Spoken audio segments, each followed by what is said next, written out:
Good day and welcome back to another episode of Logistics with Purpose. Today we have a very, very interesting guest. And I know that we usually say this, but today this particular guest talks about two of my greatest passions. One, making a positive impact in the world, and then soccer, or football.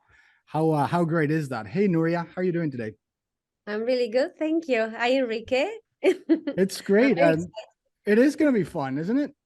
And Yeah. incredibly insightful as well. And again, I'll let you introduce our guest, but we have with us today, so that our audience can capture the extent of his career and professional career, is writer, blogger, speaker, social entrepreneur, chairman of Sports Scotland, and just a general change maker. I mean, a very inspiring leader. So go ahead, Nuria, do us the Okay. honors to introduce our guest. Well, I'm very excited for the conversation today, and I would like to introduce you to Mel Young.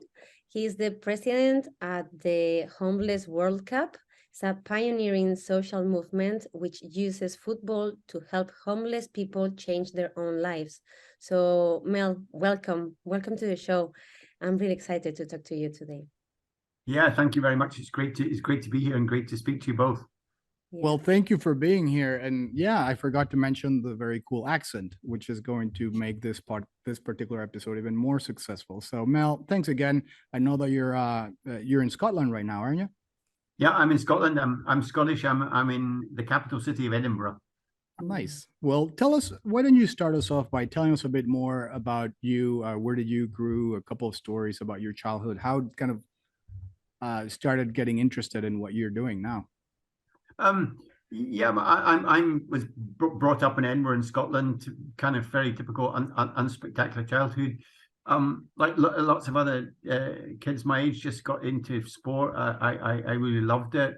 Enjoyed the teams playing football or soccer as you call it.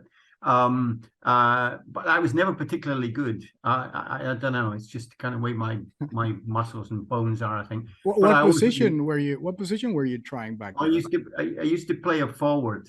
All right. And I think I missed too many open goals or something, you know. But it didn't matter. It didn't. I mean, I wasn't terrible, below average, kind of, you know. But I kind of loved it, and all sports and so on, and I enjoyed playing it, and then I kind of got into watching it, and so I've always been into sports and loved it. And it's not just, of course, necessarily being good at sport. It's about participating and all the camaraderie around it, and you know, going to see teams or participating in doing things. So I've always loved that. And then latterly, as I grew up after kids, I got into running. So then I started doing marathons, running marathons, which was great because once again I was kind of average, you know. But hey, you know, I finished it and got the medal the same as everybody else. So I was, you know, that was it. That was the moment. So Wow. I still go jogging. I really enjoy that. Well, running and finishing marathons is nothing average for me, at least. I've never really even run one, so that's amazing. Thanks for sharing. Yeah. So Mel, looking back, what's the story from your early years that shaped who you are and what you do now? Can you tell us a bit? That's an interesting question. I mean, I think there's lots of kind of influences you have as children, as a child, don't you? And you probably don't know. So, you know, I've kind of emerged as an entrepreneur, as a creative thinker, but I don't think I necessarily was as a kid. But you know, I was influenced by my mother, definitely, who was in some ways a typical Scot, which was about, you've always got to look after your neighbor. She said, you know, that's really important, that you've got to understand that you're part of a community and part of a neighborhood, and that's always stayed with me throughout those kind of values, which are Scottish values. We understand community and fairness, and that's always stayed with me. And then I guess the other little anecdotal story I'll tell is about sports, because one time, and it's always stayed with me, this, I don't know how we ended up, but there was a whole crowd of us playing football in the park, and it was agreed that I would have the team with all the worst players, and we play against the team with all the best players. So I took it upon myself then to organize the team of the worst players, including myself, and put them in different positions and said, look, if we stay in these positions and kick the ball to one another, we should do okay. And of course, the other teams thought they were going to win easily. So they were doing all these wonderful tricks and just being themselves, trying to beat people. And what happened was we started to win. And then they got all upset because we were winning. And then we started to win by more. So in the end, we won by miles. And it's always, I don't know what's always stayed with me, that is the fact that actually, you know, just because you're not necessarily the best at things, if you do things together and work together in a different way, then actually you can triumph. So it's kind of one of my values that I learned as a kid. I think sport taught me that. That's awesome. That's a great thought as well, right? Because being the best doesn't mean that you'll be the best, right? At the end of the day, there's a lot of soccer professional football teams out there that have like the biggest cracks, the best players, and at the same time, they don't work together as a team and they lose. They don't win. Yeah, you know, exactly. I think that's a bigger learning that you can have. Just you can apply that to life actually. So that you can, and there's lots and lots of examples all over the world about football teams who have the most expensive players and so on and so forth who don't win. And you know, there's great examples in England. One of the best, I think, was a manager called Brian Clough who managed Nottingham Forest and Derby County, and he never had the best players, never, but actually he managed to mold them into a team and get them to play for each other, and they won lots of things against all the odds. So there's lots in that, I think, that can apply to business and government and everywhere else about how we work together, and by working together we can achieve a lot. Well, and it sounds like you've actually have used that thinking and that mentality and that strategy throughout your professional career to the point that you started the Homeless World Cup. And for people that are out there that might not know what it is, I mean, it's a very interesting name. And the World Cup just happened, so it's something that's probably very fresh in people's minds. And could you tell us a bit more? What is it? How did this idea start? Like 20 years ago, I believe it was. Yeah, I mean, I've been working with homeless people for a long time, since the 90s, and we started up what was called a street paper in Scotland, which was basically the idea of getting homeless people to earn a living whilst they're on the street, which was basically by selling a magazine which we created, and then they sold it and kept 60% of the cover price, and it worked. And as a result of that, other street papers around the world, particularly around Europe, started, and then we created a network of these street papers. And once a year, we had very little resource, but we were able to get to meet somewhere in the world, and then talk together. And it was always very inspiring when we're talking together, and we were learning from each other and saying, hey, this is how this works, and so on. So at the end of one of these conferences, we were in Cape Town in South Africa in 2001. I was sitting with a colleague of mine, Harold Schmidt, he's from Austria, having a beer after the conference. And we said, this is a really, really inspiring conference, but there's no homeless people here. We're either founders or editors or whatever. But how could they experience what we're experiencing? Because this is really quite inspiring in the way we're talking to one another. And so over a beer, we both agreed that we both knew and talked about how much we loved football and what it was. And in fact, there was a team of some of our homeless guys in Scotland who kind of got together and kicked a ball around and said they were a team, and it was the same in Austria. So we agreed between us that there would be this game of football between Scotland versus Austria, we called ourselves. And I was saying, and by the way, we'll win. We'll never win anything, but we'll beat you guys. So he said, well, our neighbors are Germany and they always win. We don't win, so we'll beat you guys. So we were mucking around, okay? And so then we had another beer or two, and we by the end of the evening, we'd created the Homeless World Cup, so that why shouldn't every country come, and not just Scotland and Austria? And we made up of homeless people and so on, and we call it the Homeless World Cup. So as you know, you can have these creative discussions, which it was, and there was good fun, and sometimes you just leave them there. They just kind of get left in the bar or whatever. But the next morning we met again at breakfast in the hotel, and we said, hey, that was a really good conversation. Will we do it? So that was the critical point. Sometimes people talk about it was that creative discussion, which was important, but the really important discussion was when we said, okay, let's do this. And so basically what happens, we made it happen in 2003, so about 18 months later. And it's very simple what we do.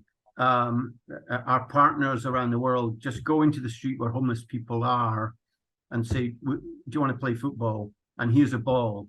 And the beauty of football, or soccer as it's called in the US, is it's just really simple. You just kick a ball and you can be really rubbish at it, or you can be brilliant at it, and you can put it in the same team, and you can be 2 aside or 20 aside.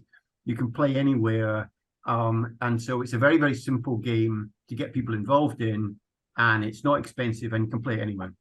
So for us as an entry point for our homeless people, whatever state they were in, we'd get them playing football, and they more or less generally, we said, you want to play? They said, oh yeah, let's play. Why not? We're not doing anything else.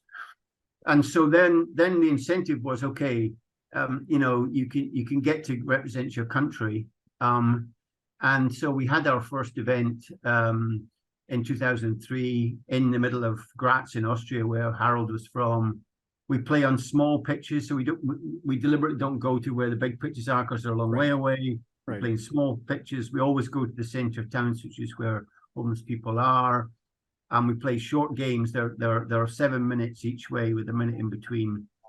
So we took it to Graz. We didn't know what was going to happen, okay? It was just an outstanding success. I mean, beyond anything that we could imagine. So that what we saw was, over a week, homeless people changing out of all recognition, standing up, representing their country in their football tops and so on, so proud to be part of their country. We saw people in the stand. We built tribunes which were full up of people cheering them. So this was people who would normally walk past homeless people or spit at them or whatever. They're now cheering them. And then the world's media turned up and was positive about what was happening. And normally they were negative. So wow. It was a success for us. And then just in the final point of this, we did research afterwards about what had happened. And we found that 80% of the players had changed their lives, had gone and were no longer homeless as a result of this. Wow. So because of that, I didn't believe the statistics to begin with. I said, no, they're too high. That's not possible. I don't believe that. But we checked and it was right. And so we've kept on doing it ever since. That's such an inspiring story, and it's amazing that something so simple as you said, like a game, really, because that is what it is. It's football or soccer, it's a game, and something like a game can change so many lives and has done amazing positive impact in many communities around the world. So thank you for sharing. Before I let Nuria, because I think she has a couple of very interesting questions, but I wanted to have a quick follow-up, if you don't mind. You started working with the homeless magazine you mentioned and the newspapers and all that. What's your kind of there's tons of really good causes out there. What's your connection with the homeless community, and why do you personally kind of are so invested in it? Yeah, that's a good question. I mean, I haven't experienced any homelessness myself, other than a couple of stupid days when I was a student or something. So I can't say that I've come from that community. You know, as I was saying earlier, in terms of my childhood, some of the values I have is about you need to have fairness, and I could never understand how you had young people, particularly in the street. I thought it was appalling. And so my background was as a journalist, and I'd seen a similar magazine in London, and I thought I could bring it to Scotland using my skill as a journalist, and got together with a friend of mine who's more a social background, more business background, and you know, I thought, well, look, what I could contribute here would be my journalism or ability to publish, and that would be my contribution. I didn't really know where it was going to go again. This was back in 1993, but it was a big success. Lots of people bought the magazines. We had a lot of homeless people there. And at that point, I really got much more into what was going on in terms of of homelessness, how debilitating it was, how difficult people found it to get back into society once they'd fallen off the edge. Getting back in was really difficult. So with the magazine, we were providing a step. I wasn't necessarily going to do this forever, but you know, I've been there forever, if you like. Right. As a result, I stayed in there, but you know, then I was in other countries, and I was in Russia, for example, for a while, helping them set up another paper, and I was appalled at what was going on there. The number of people that were on the street, who were just dying on the street, actually. And I started to kind of understand that actually this whole issue was a global issue and a systemic issue. And what we were trying to do then was replicate the idea of the papers, to try and make as big an impact as we could by working together across borders, and hence then the football was born. So that's a bit of a connector back to the beginning and Homeless World Cup. No, that's great, and you point a couple of things there that are very clear and of course real, and it's a systemic problem. Like it's not, and a lot of people have I think we need a little bit more awareness, a little bit more education. A lot of people have a completely different view of homelessness, and it's a flawed view of why we have homelessness. So you're absolutely right about that. But I know Nuria's itching to kind of ask a couple of her questions as well, so I'll shut up and let you speak now. Nuria, go ahead. Thank you. Thank you. Wow, that's such an inspiring story. So, Mel, just in the US, there are over 500,000 people experiencing homelessness. So, talking on a worldwide level, the number increases daily. So, how many lives are currently being impacted by the Homeless World Cup movement? Can you tell us? Yeah, I mean, first of all, just on the statistics you gave, I mean, to me, it's absolutely shocking that the US, which is still the richest country in the world, okay, and you have the people homeless, and that's pointing to the systemic problem that there's hardly anybody I've met ever who wants to be homeless. Nobody wants to be homeless, and interestingly, if you know, I've done a lot of talks to school children, to students, to business leaders, to rich people, to you name it. And I've asked, anybody think homelessness is a good idea? Nobody thinks it's a good idea. So here the homeless people don't want to be homeless. Nobody thinks it's a good idea, but we have it. And that's why it's a systemic problem. The numbers are really difficult to count always, but you know, the US is a significant problem, but so does everywhere else. What we've done, the numbers that we are involved in our programs this year will be approximately 100,000. So since we've started, you know, our estimate is that we've impacted the lives of 1.2 million people. Wow. And my view is, you know, and we've got lots and lots of stories, hundreds of stories of people who changed their lives completely just by starting to kick a football around and getting, you know, that feeling of self-worth and self-respect back, and then as a result being able to climb out of their situation. But my worry really all the time is people can say we've done a good job, and I think we have. And there's lots. It's not just me. There's lots of people involved in this around the world. What we've created, but my concern is as soon as we move one person, somebody else comes in to take their place, and so whilst we are making an impact, we're not connecting in with governments and others to say, right, how are we changing the system to stop people coming in the first place? We can do what we can do, and it's impactful, but hey, really, it's just a kind of a tiny dot on what is a massive problem. Wow. Amazing. Go ahead, Nuri. No. So no, it's you're absolutely right, and it is a big problem. It requires a lot of people to come together, and I think that's why it's so brilliant to kind of pair this particular cause or this particular challenge that, by the way, we all have, right? It's not like a problem that only a certain people are living. I mean, it's not only up to the homeless. It's really something that is up to all of us that are citizens of the world to take ownership and try to make it better for everyone. So football is a great kind of thing to join things together. It's a great sport. It's a worldwide sport. It's growing fast. And that's definitely the first step to make the change here. What do you think the long impact of the Homeless World Cup in particular will have? And where do you see this going, which of course is an amazing movement, and 1.2 million people, I mean, those numbers are significant for sure. I mean, we just want to grow it, to be quite honest, because we know it's impactful. Everywhere we go, we get the change. So we want to be in more countries. We want to be in more cities. In cities that we're currently in, we want to be connected to more neighborhoods. So really, anywhere there's homeless people or there's an issue, we want to be, and we want to be impactful. So we want to be telling a story about not just homeless people playing football, but how they're no longer homeless. That's what our objective is. The beauty of the football is just simple, and people can relate to it. And so, you know, people look at people homeless and then they see them playing football. They never look at them in the same way again. So we're destroying the stereotypical view.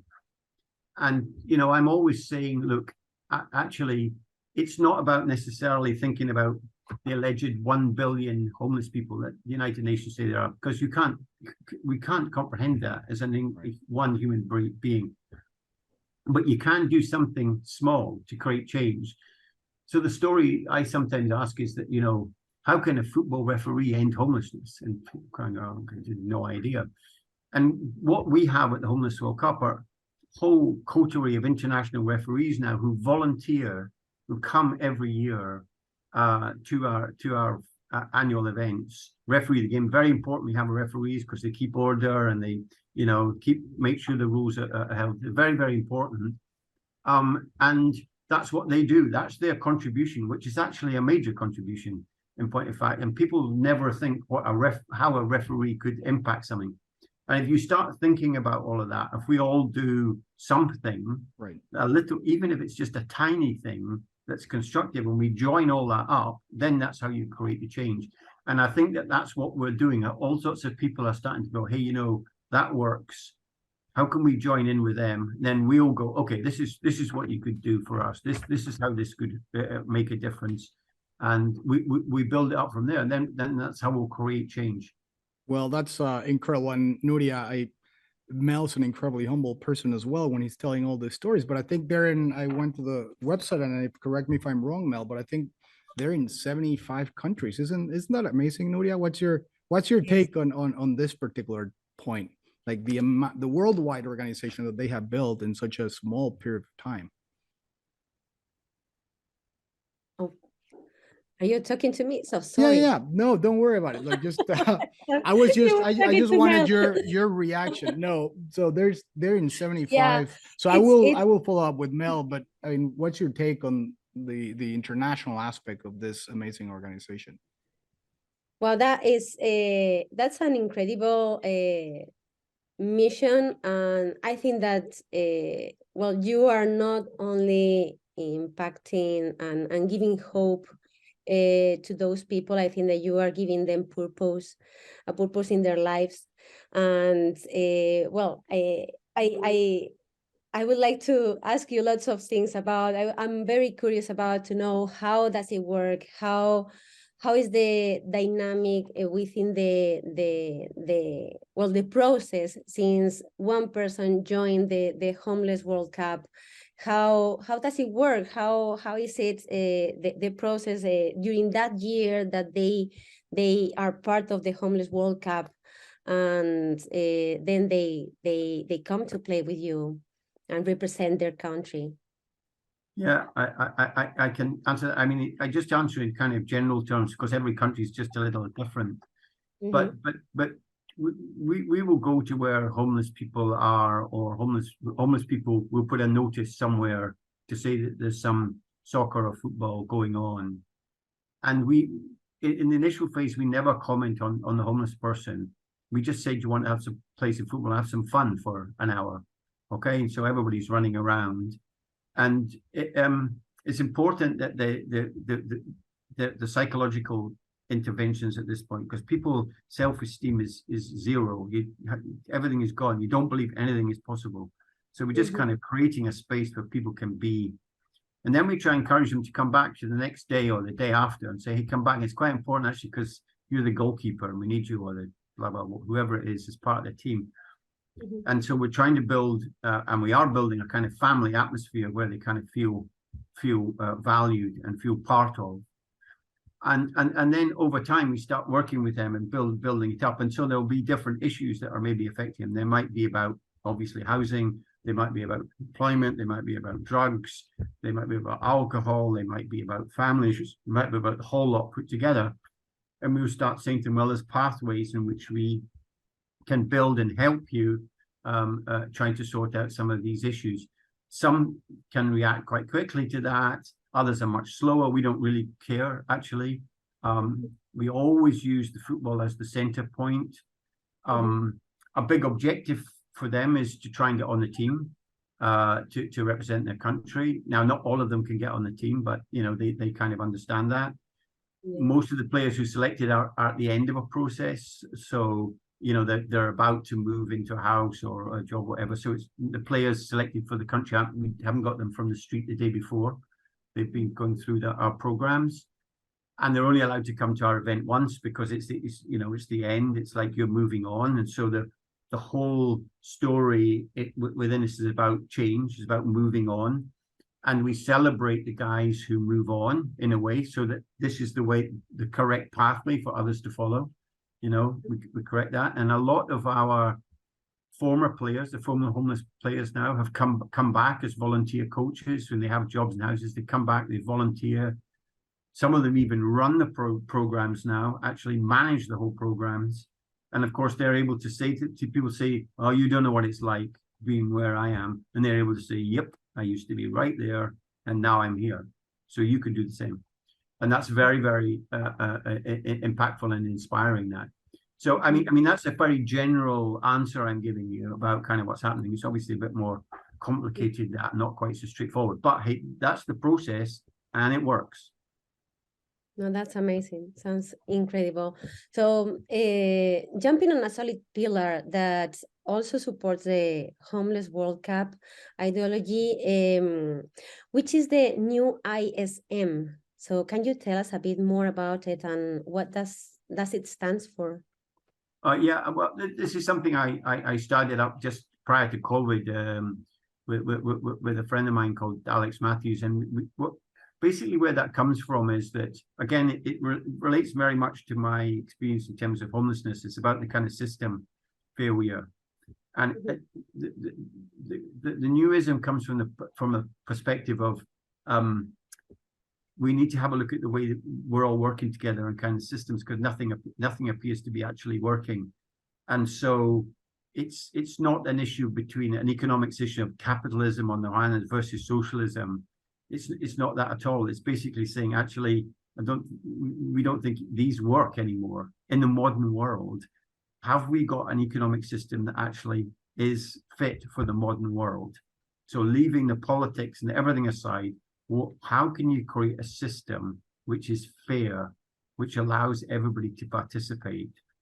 Because so many people are falling off the edge. So we then talk about issues like, and we try to be constructive about it. So if we don't know what the newism is, okay, well, what is it? Don't know. But hey, let's look at some of the elements that are around that we might like to have in there. So we talk to people who run fair trade, for example. So we say, hey, is the basis of fair trade, is that the way we should do all trade, not just some, all of it? Is microfinance, which is microfinance banking, is that a way we should be doing banking in the future?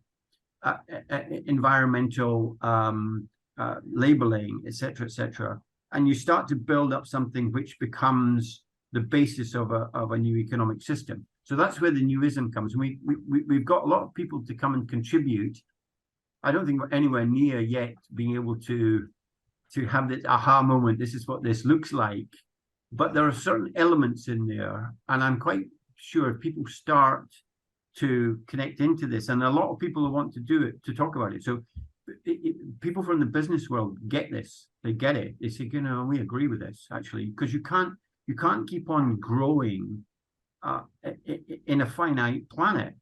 So if the whole basis of an economy's growth and you're living in a finite place, it's not going to work in the end. So how do you deal with this? See, if you look at Adam Smith, who is the creator of capitalism, wrote The Wealth of Nations. He's a scholar. but if you look at that, when he was kind of talking about money, he said the role of money must be for the good of the people, for good of society. Okay, but of course it's in his view was how you circulate money, which was the basis of capitalism. But I think if he was alive now, he'd be appalled by what's happening because the gap between the rich and the poor is getting so big, and people can't connect to one another. So how do we sort this fundamentally without kind of tinkering at the edges of everything? Okay, how do you really change it? So that's what the newism is, a debate with a view to trying to come up with ideas about how we might all live and all have a fair share. That's yeah, and it's a good problem. It's a problem that we definitely need to resolve. That's why I said it's a good problem. It's the wrong word choice there, but it's really something that's critical for us to kind of figure out. And there's a lot of organizations that are doing this conscious capitalism, go beyond profit. There's a lot of people that are already thinking very similarly to you, Mel, when it comes to this. So definitely encourage the dialogue. And this is another way to raise awareness that this is not working, right? We have to find a better way. We have to find a way to actually improve what we're doing because it's clearly not for everyone. Yeah, absolutely. That's what I think, and I think business actually has a central role to this. I'm a great believer in business, and there's a lot of talent and brains in business, and in discussion with some business owners and CEOs, they'll start to talk about, okay, how do we allocate shares? How do we distribute wealth? How do we share? But at the same time, how are we innovative and smart and make sure that our businesses are something of real value? And so you get into really good discussions there, I think, about how everything is structured. So I think there's a real lead in business, and I know you guys at Vector are doing that, and you're doing that, Enrique. So it's really good to have a good discussion about that and think these things through. I'm not somebody who sits and protests outside, if you like. I mean, okay, maybe the protesters have a point, maybe they don't. But I'm going to go, yeah, okay. Well, what are we doing about this? How does one move forward here? And most people in the world aren't baddies at all, actually. They're goodies. It's just that we've created a system that's making so many people poor and so many people excluded. So how do we sort that out? Surely we can do that. It's incredible how everything kind of comes back to the one thing that you thought was actually a good catalyst to change it, which is let's come together and have a fun game of soccer or football, right? And so it's homeless, the homeless World Cup, actually, I think it's a good way to take all the politics and all this other things out of the equation, which is something you mentioned a couple of times. It's like a game. Everyone in the world enjoys it, and most people are growing into it. So this is a great way of doing it. Now, I wanted to change gears a little bit here, and I just wanted to ask you, I mean, you've been doing this very successfully for 20 years with this particular organization, but of course you told us a little bit about the Homeless Magazine and some of the other things that you did before that. And it sounds like you've been doing this ever since your mom told you that you have to pay attention of neighbors. So what have you learned? I mean, what would you, again, there's tons of organizations out there trying to do something very similar when it comes to making a positive impact in the world and helping people that are not as lucky, really, that have not had the same opportunities. What would you kind of recommend to these organizations out there? What have you learned? What are some of the key insights after all these years? I think in the sector that we're in, if you like, call it the NGO sector or non-private, non-public sector, one of the things that we are not good at is working together. There's actually quite a lot of us out there and doing a lot of good stuff, actually, and with little resources, but coming together to do things we're not good at, and we need to get much better at it, and we need to understand it's about the systems. And there's something there about the kind of passion that founders put in, and then they're reluctant to share it. I think is something about this kind of human aspect to it. And it's interesting if you compare that sector with, say, the private sector. So if the private sector, there might be real competitors, but if there was some kind of barrier in front of them, then they would start talking to one another, or create trade associations or different associations. They'd work out a way in which they could work together but still remain independent. Whereas I think our sector's very poor at that, actually, and we need to be smarter at it. I think that there's discussion, and that's happening. There's a great organization called Catalyst 2030, which is having a look at systems and getting people to work together. It's relatively new, and it's growing. Some fabulous people in it. So it's changing a bit. But that's one thing I think that a takeaway would have. The other one would be that one of the parts of the values I have is you learn something every day from whoever. You can learn from a professor, but you can learn from a homeless person, actually, or learn from a bus driver or whatever. I think we don't listen enough to people who are in the situation and act on it. So there are almost too many academics and researchers around, no disrespect to them. And actually, it's the people at the front who experience the problem that actually we should be paying a bit more attention to, because actually they know what some solutions are, and they're sitting there and they're talking about what they are, and sometimes they're completely missed. Well, Mel, you have written a few books, and to learn more about you and your mission, I'm curious about something. So, from the back cover of the book, Home Game, A Ball Can Change the World, there is a premise of how can such a simple game like football tackle such a complex problem. So, and that makes me think that for hard problems, it's great to find simple solutions. So what other things can people learn from the story you tell here? Well, I mean, I think the point I was making there, and maybe the thing sometimes people can learn, is that in some ways the solutions are very straightforward, okay? And sometimes what happens is there's not any particular sector, we tie ourselves in knots trying to get to solutions and spend a lot of money trying to get to those solutions, when in point of fact, it's about connecting with the people. In our case, we talk with the homeless people and listen to them and deliver something that they want. And we're using the football as a communication tool to the outside world and to people in the football authorities and so on. So I think a lot of these things we can apply to other issues that are out there. I mean, you know, I think we have to be careful about how we, again, think about systemically. Okay, so we get into different. Here's another example. So we overproduce food, and we have these in supermarkets. So we have these sell-by dates, and we have to get rid of the food because we can't push it past the sell-by date. So we put them in the rubbish, and yet another bit of the world can't feed itself. So then somebody clever comes up and we create food banks. So the supermarkets can get rid of the food into the food banks, and then it gives to people who can't afford to eat. But the problem we then get into, so it's almost like that's your emergency, okay? But people, the food banks stay there forever, and they get bigger and bigger and bigger, and then that starts to become the way of life. Whereas I think, hey, no, there's got to be a simple solution under which people have enough money to buy their own food, because actually that would create jobs, that would stimulate your economy, act as a multiplier effect.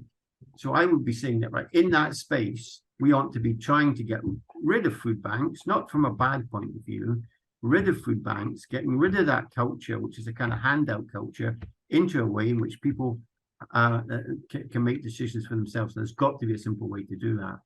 So it's a question of kind of sitting down, maybe like me and Harold did originally, when we came out of football, and just throwing some ideas around.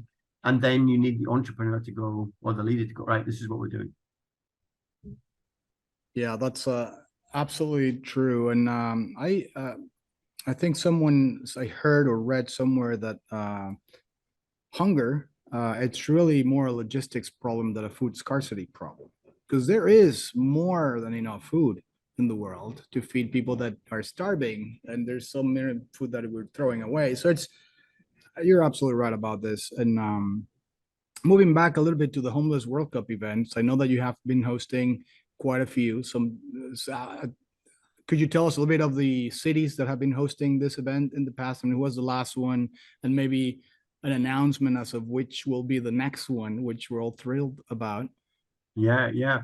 So we've been all around the world, and everywhere we've been, every city we've been, it's been just great. So we've been in Melbourne, in Australia, and that was a kind of special moment because we played in the middle of Federation Square, and the final was between Afghanistan and Russia. And Wow. Russia had a chance to equalize in the last second and missed, and Afghanistan won, and the place went crazy, and it was amazing. And then we've been in Rio, Copacabana Beach. We've been in Mexico City, in Zocalo, where we had over the week, we play over a week, we had 160,000 people came. So I kind of say that's 160,000 people came to watch homeless people play football, by the way. That's, by the way, speaking of Mexico in particular, that's the Azteca Stadium. I mean, that's about the same capacity of what the Azteca Stadium would hold. Yeah, yeah. It was amazing. Mexican people just kind of loved it. Also, Mexico, men and women, we have men and women's competitions. They're now they're top in the world. They're the champions. They're the team everybody wants to beat. And then we were in Santiago in Chile. We've been in Paris under the Eiffel Tower, Amsterdam, Cape Town in South Africa. And then we've been trying to get to the US for a while, and we will be in Sacramento in July. And we're very, very excited to be in the US.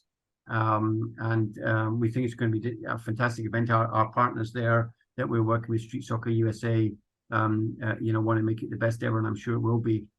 So we're excited about that. Everyone's excited about coming, and that's going to be in July. I'd urge people to come and watch because it's so interesting.